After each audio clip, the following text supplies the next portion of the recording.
আল জান্নাতীদের দুটি আলামত পেশ করেছেন।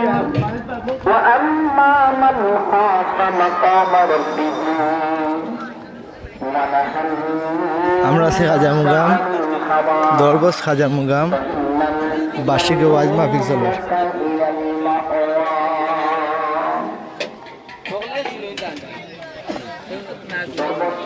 মালাই মিষ্টি দোকান থেকে মাদ্রাসার মধ্যে 1000 টাকা সদকা দেওয়া হয়েছে। আলহামদুলিল্লাহ।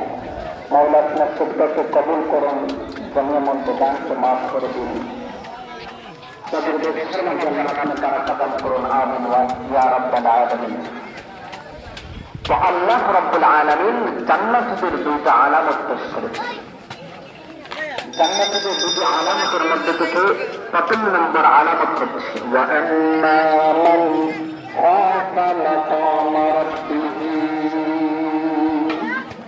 দ্বিতীয় নম্বর আলামত হচ্ছে ওয়া নাহান নাফসা আনিল হাওয়া। এই আয়াতের মধ্যে রব্বুল আলামিন জান্নাতীদের দুটি